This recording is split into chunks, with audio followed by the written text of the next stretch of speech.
بسم اللہ الرحمن الرحیم۔ ہم پنجاب کے ایک متوسط گھرانے سے تعلق رکھتے تھے۔ والد صاحب کو ملازمت ملی تو ہم کراچی آ گئے۔ کچھ عرصے سکون سے گزرا، پھر ابو نے ملازمت چھوڑ کے کاروبار شروع کیا۔ کاروبار دن دگنی رات چگنی ترقی کرتا گیا۔ دیکھتے دیکھتے ہم لوگ دولت میں کھیلنے لگے۔ وقت سدا ایک سا نہیں رہتا۔ رفتہ رفتہ کراچی کے حالات خراب ہونا شروع ہو گئے۔ روز کے ہنگاموں کی وجہ سے اکثر و بیشتر کاروباری لوگ پریشان ہو کر یہاں سے نکلنا شروع ہو گئے۔ تبھی ہم بھی حوصلہ شکنی معاشی حالات کی بنا پر کینیڈا چلے گئے اور والد صاحب نے اپنا سارا سرمایہ بیرون ملک ٹرانسفر کر لیا۔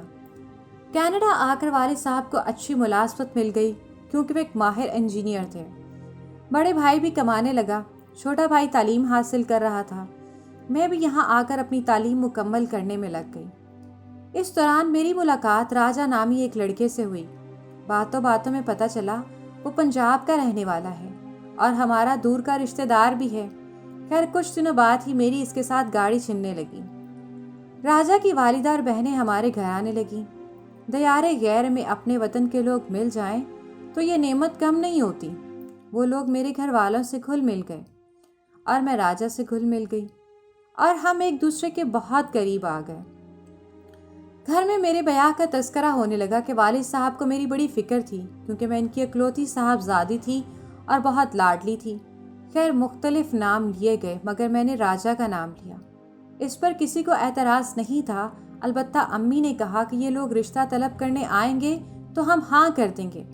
اب مسئلہ یہ تھا کہ میں جب بھی راجہ سے کہتی کہ اپنے والدین سے کہو کہ وہ میرے والدین سے رشتہ طلب کریں، راجہ پریشان ہو جاتا، وہ سوچ پہ پڑ جاتا اور کوئی نہ کوئی بہانہ بنا دیتا۔ کچھ دن تو میں نے درگزر کیا، لیکن پھر میں نے ایک روز صاف کہہ دیا کہ راجہ اگر تم کسی وجہ سے مجھ سے شادی نہیں کرنا چاہتے تو صاف بات کرو۔ تم محبت کا دعویٰ بھی کرتے ہو اور بہانے بھی کرتے ہو، تمہارا ایسا رویہ مزید نہیں چلے گا۔ جب میں نے دو ٹوک بات کی تو راجہ سٹیا گیا اور اس سے مزید بہانہ نہیں بن پڑا۔ تب اس نے بتایا کہ اس کی منگنی بچپن میں پھپھو کی بیٹی سے ہو گئی تھی مگر وہ اعلیٰ تعلیم حاصل کرنے کی خاطر کینیڈا آ گیا۔ اب وہ اس منگنی کو ختم کرنا چاہتا ہے کیونکہ یہ رشتہ والدین کی مرضی سے ہوا تھا جس میں اس کی مرضی نہ تھی۔ تاہم پاکستان جانا بہت ضروری ہے تاکہ پھوپھی کو سمجھایا جا سکے کہ وہ وجیہہ سے شادی نہیں کرنا چاہتا۔ یہ خبر میرے لیے بہت ہی حیران کن تھی کیونکہ ہم دونوں نے قسمیں کھا کر ایک ساتھ زندگی گزارنے کے عہد و پیما کیے تھے۔ اگلی صبح راجہ چلا گیا مگر میری شدابی کو ایک مرجھائے ہوئے پھول کی طرح پامال کر گیا۔ میرا شمار زندوں میں تھا نہ مردوں میں۔ دل روتا رہتا تھا مگر زباں پہ صبر کے تالے لگ گئے تھے۔ لب کھولتی تو رسوائی تھی۔ خدا خدا کر کے راجہ کا فون آ گیا، وہ بخیریت پاکستان پہنچ گیا ہے۔ راجہ اپنے گاؤں گیا اور خدا جانے کیا ہوا، بہرحال اس نے وہاں اپنی منگیتر سے شادی کر لی۔ تاہم یہ بات اس نے مجھے نہ بتائی بلکہ کہا کہ وہ پھپھو کو سمجھا رہا ہے تاکہ وہ منگنی ختم کر دیں، پھر ان کی اجازت لے کے وہ واپس آتے ہی مجھ سے شادی کر لے گا۔ راجہ نے میرے دل میں امید کا دیا بجھنے نہ دیا۔ میں ہزاروں میل دور اس کی ہر فون کال کو زندگی کی نوید سمجھتی اور اسی انتظار میں رہتی وہ فون کر کے بتائے کہ کب واپس آ رہا ہے۔ وہ وہاں 3 ماہ رہا اور پھر لوٹ آیا۔ اس کے والدین بھی ساتھ آ گئے مگر کسی نے بھی اس کی شادی کا تذکرہ نہیں کیا۔ یوں کچھ دنوں بعد میری شادی کینیڈا میں راجہ کے ساتھ ہو گئی۔ 1 سال ہم نے خوش و خرم زندگی بسر کی۔ راجہ مجھ سے خوش تھا اور میں اس سے راضی تھی۔ اس دوران ہمارا بیٹا بھی ہو گیا اور راجہ رشتہ داروں کو دکھانے کے بہانے بیٹے مجھے بھی پاکستان لے آیا۔ یہاں آ کے مجھ پہ انکشاف ہوا کہ وہ شادی شدہ ہے۔ اپنی پھپھو کی بیٹی وجیہہ سے اس کی ایک بیٹی بھی ہے۔ جب مجھے کسی نے بتایا تو بہت غصہ آیا۔ میں راجہ پہ برس پڑی کہ تم نے مجھے کیوں دھوکہ دیا اور جھوٹ بولا۔ اگر تم نے وجیہہ سے پاکستان میں شادی کر لی تھی تو مجھے آ کر کیوں نہ بتایا اور دھوکے سے میرے ساتھ شادی کیوں کی؟ اگر میں چاہتی تو اس کی شکایت کینیڈین پولیس میں کر سکتی تھی مگر میرے والدین نے ایسا نہ کرنے دیا اور کہا ہمارے مذہب پہ مرد کو دوسری شادی کی اجازت ہے، تم اس کو نہیں روک سکتی۔ اگر تم اس کے ساتھ نہیں رہنا چاہتی تو کھلا لے سکتی ہو۔ میں ایسے دھوکے باز مرد کے ساتھ نہیں رہنا چاہتی تھی مگر حقیقت میں مجھ کو راجہ سے محبت تھی۔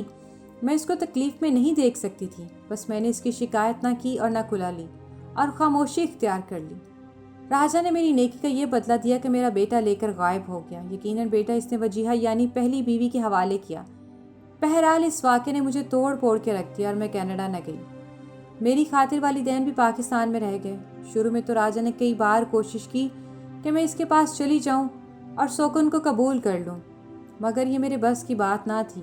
سوکن مجھے کسی حال میں قبول نہ تھی، لہٰذا میں نے راجا سے علیحدگی اختیار کر لی اور دوبارہ کینیڈا آ گئی۔ 5 سال یہاں رہی مگر سکون نہ ملا۔ بیٹے کی یاد بے چین کر دیتی تھی۔ تاہم میں نے پتہ کرایا کہ میرا بیٹا وجیہہ کے پاس خوش و خرم ہے اور وہ اپنی اصلی ماں کو بھول چکا ہے۔ چونکہ دلبر اس وقت بہت چھوٹا تھا جب راجا اس کو مجھ سے لے گیا تھا، میرے بیٹے نے ہوش سنبھالا تو وجیہہ کو ہی ماں کے روپ میں دیکھا۔ اس سے بھی میرے بچے کو ماں کا پیار دیا، اور وہ اب اس عورت سے دور ہونے پہ بیمار پڑ جاتا ہے۔ ہر ماں چاہتی ہے کہ اس کی اولاد خوش اور سکھی رہے۔ میں نے اپنے لختے جگر کو وہاں ہی رہنے دیا جہاں وہ خوش تھا۔ میں اسے بے سکون اور ڈسٹرب نہ کرنا چاہتی تھی، نہ ہی راجا سے کوئی تعلق واسطہ رکھنا چاہتی تھی۔ 10 سال تک ہم نہ ملے اور مکمل قطع تعلق کر لیا۔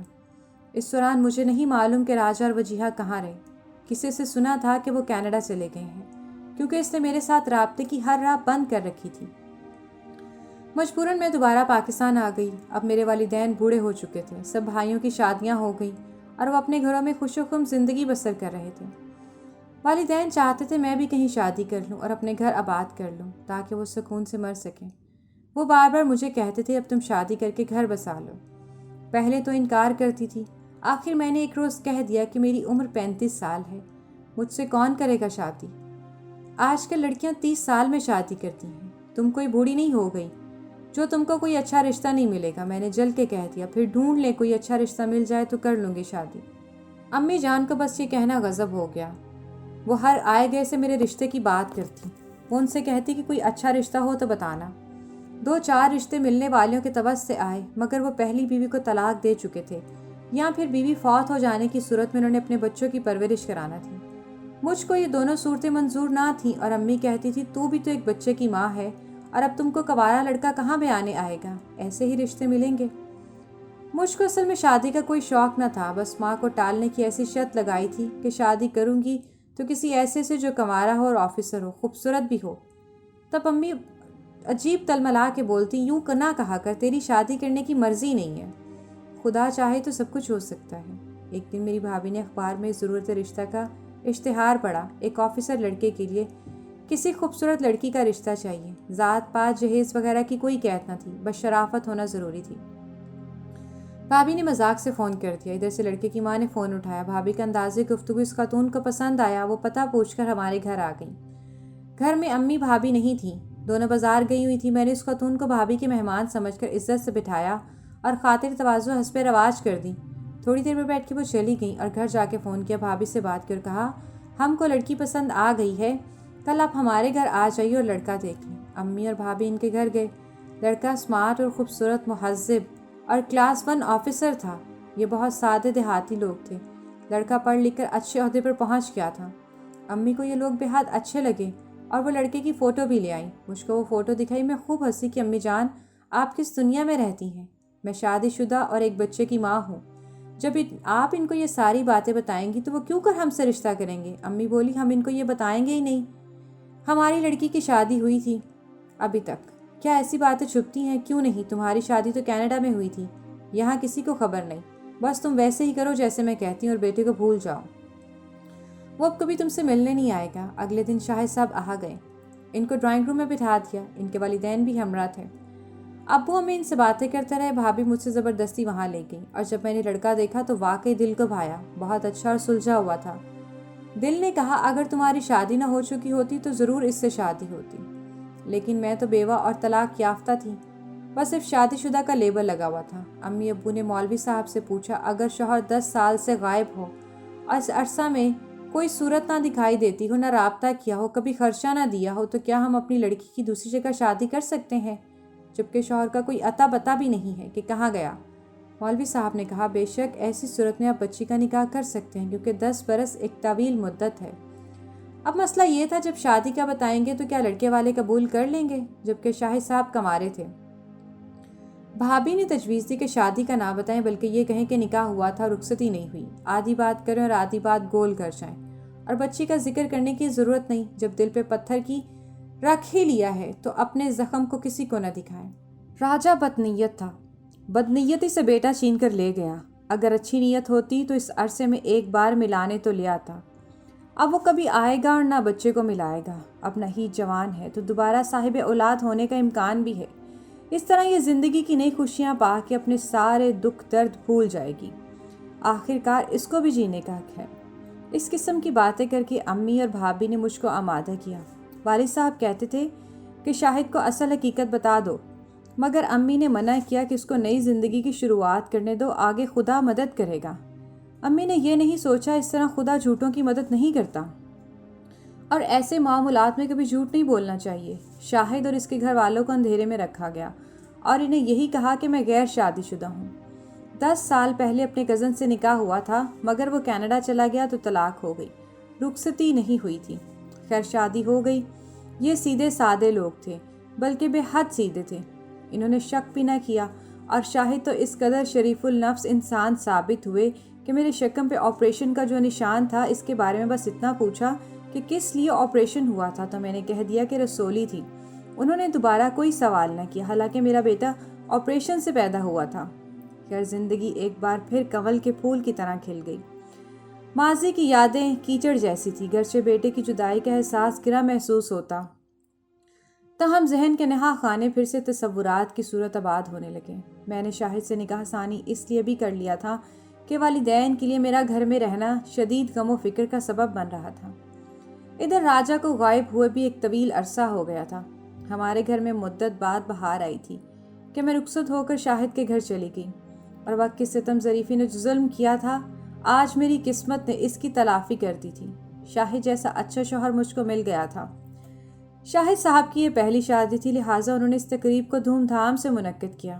اگرچہ عورت کی یہی آرزو ہوتی ہے وہ اپنے آپ کو ایک سجی سنوری دلہن کے روپ میں دیکھے، مگر میرے لیے ایک کربناک تجربہ تھا، کیونکہ پس پردہ دل میں خلش اور ذہن میں ایک بڑی الجھن موجود تھی جس کا علم میرے نئے جیون ساتھی کو بالکل نہیں تھا۔ شاہد نے مجھے بہت پیار دیا۔ رفتہ رفتہ ذہن کا بوجھ ہلکا ہو گیا اور میں نارمل ہو گئی، اپنے شوہر اور ذمہ داریوں کو نبھانے لگی اور نئے سرے سے زندگی میں دلچسپی لینے لگی۔ دوبارہ سے میرا گھر بس گیا اور میں نے نئے حالات کو قبول کر کے سب کچھ بھول گئی۔ یہ شاہد کی شخصیت تھی جس نے میرے سارے دکھ سمیٹ لیے تھے۔ وہ ایک شفیق اور پیارے انسان تھے۔ وقت واقعی مرہم کا کام کرتا ہے۔ میرے روز و شب اچھے اور سہانے گزرنے لگے۔ سال کے بعد اللہ تعالیٰ نے مجھے ایک پیارے سے بیٹے سے نواز دیا۔ یہ ہم دونوں کی خوشیوں کا سر چشمہ بنا۔ زندگی اور بھی زیادہ خوبصورت ہو گئی۔ بیٹے کے بعد ایک بیٹی ہوئی اور وقت گزرنے کے ساتھ ساتھ ایک اور بیٹی اللہ نے عطا کر دی۔ میں بچوں میں ایسی کھوئی پھر مجھے اپنی خبر ہی نہ رہی۔ امی کہتی تھی بیٹی میں نے کہا تھا نا کہ خدا تم کو دوبارہ خوشیاں دے گا، سو میرا کہا سچ ثابت ہوا۔ یہ بات ٹھیک تھی، مگر جو کانٹا امی نے نکالا نہیں تھا وہ بالآخر مجھے چبھ گیا، بلکہ برباد کر گیا۔ وہ یہ تھا کہ شاہد اور میرے سسرال والوں سے حقیقت چھپائی گئی تھی کہ میں پہلے سے شادی شدہ اور ایک بیٹے کی ماں ہوں۔ مجھ کو کنواری کہہ کے دوسری شادی کرا دی گئی، مگر یہ راز تو ایک بڑی حقیقت تھی اور اس راز کو کبھی نہ کبھی تو کھلنا تھا۔ اچانک راجہ کی آمد نے طوفان کی صورت میں میری پرسکون زندگی میں ہلچل مچا دی۔ ایک روز جیسا کہ میں اور شاہد بچوں سمیت امی ابو کے گھر آئے ہوئے تھے، دروازے پہ کسی نے بیل دی اور ملازمہ نے دروازہ کھولا۔ تبھی راجہ اور میرا بیٹا دلبر اندر آ گئے۔ آتے ہی راجہ نے دلبر سے کہا بیٹا وہ دیکھو یہ ہیں تمہاری ماما۔ اب تم بڑے ہو گئے ہو اور جان چکے ہو کہ وہ جیہا تمہاری اصل ماں نہیں ہے بلکہ ستیلی ماں تھی، اور تم اصرار کرتے تھے کہ میں تم کو تمہاری حقیقی ماں کے پاس لے چلوں۔ اور یہ دیکھو تمہارے نانا ابو ہیں اور نانی اماں ہیں، آگے بڑھو اور ان کو سلام کرو۔ راجہ کو دیکھ کر ہم سب دنگ رہ گئے تھے۔ انہونی ہو گئی تھی۔ دلبر میرے گلے لگنے کو منتظر تھا اور میں بت بنی بیٹھی تھی۔ شاہد پھٹی پھٹی آنکھوں سے کبھی مجھے اور کبھی دلبر کو دیکھ رہے تھے جو اب ایک جوان گبرو کا روپ دھار چکا تھا۔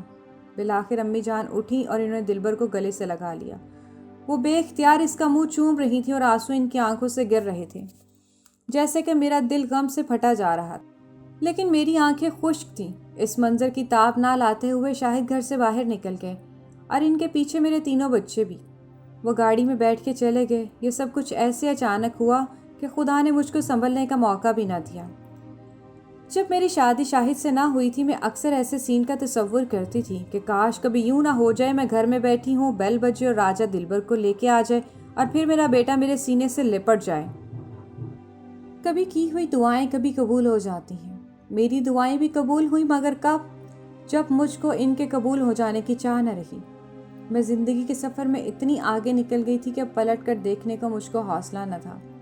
دلبر تو واپس آ گیا، مگر میرے تینوں باقی بچے مجھ سے بچھڑ گئے۔ شاہد لاکھ اچھے سہی، مگر وہ اس امر سے سمجھوتا کرنے پہ راضی نہ ہوئے۔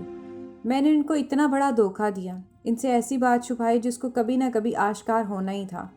انہوں نے مجھ سے قطع تعلق کر لیا۔ وہ بچوں سے اتنا پیار کرتے تھے کہ میری ہمت نہ تھی ان سے بچے لیتی۔ ایک بار پھر صبر کرنا پڑا۔ وجیہہ فوت ہو گئی۔ اس کے بھی 3 بچے تھے جن کی دیکھ بھال کے لیے ایک ماں کی ضرورت تھی۔ اس عورت کا کوئی قصور نہیں تھا، اس کو تو راجہ نے میری سوکن بنایا، مجھ کو اس کی سوکن بنا دیا۔ اس عورت نے میرے بیٹے کو بھی ایک شفقت ہستی کی طرح سگی ماں بن کر پالا۔ امی ابو نے شاہد کو منانے کی بہت کوشش کی، وہ نہیں مانے، کیونکہ جو لوگ آپ کے ساتھ بہت مخلص ہوں اور ان کو آپ کی طرف سے دھوکہ ملے تو وہ بالکل ہی ٹوٹ کے رہ جاتے ہیں۔ میں والدین کے گھر ملنے آئی تھی اور یہیں رہ گئی۔ شاہد نے جانے ان سے کیا کہا کہ بچے بھی دوبارہ مجھ سے ملنے نہیں آئے۔ راجہ دلبر کو چھوڑ کے چلا گیا اور اب وہ اس سے ملنے کے بہانے آنے لگا۔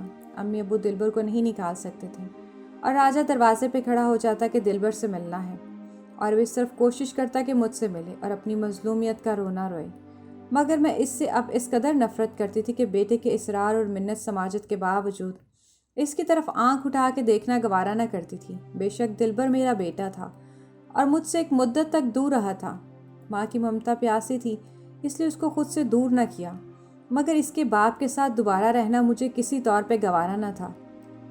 یہاں تک کہ جب میرے بیٹے نے بہت اصرار کیا، پاؤں کو ہاتھ لگایا، تب میں نے کہہ دیا کہ بیٹے، اس شخص نے دوسری بار میرا گھر برباد کیا ہے، میرے بچوں کو مجھ سے جدا کیا ہے، میں اس کو معاف نہیں کر سکتی۔ بے شک تمہارا باپ ہے اور تم اس سے محبت کرتے ہو تو تم اس کے ساتھ جا سکتے ہو، مگر مجھے کوئی راجہ کی ساتھ صلح پر اب مجبور نہ کرے۔ دلبر 1 برس میرے ساتھ رہا، پھر وہ راجہ کے پاس چلا گیا، کیونکہ وہ عمر کے اس دور میں تھا کہ اس کو ماں سے زیادہ اب باپ کی ضرورت تھی۔ اور آج میں ممتا بھرا دل لیے اپنے 4 بچوں کی دید کو، ان کی رفاقت کو ترستی ہوں۔ اے کاش ہم شاہد سے جھوٹ نہ بولتے۔ میں یہ عرض کرنا چاہوں گی کہ آپ کبھی کسی سے ایسا دھوکہ نہ کریں، ایسا جھوٹ نہ بولیں جو اتنی زندگیاں تباہ کرتے ہیں۔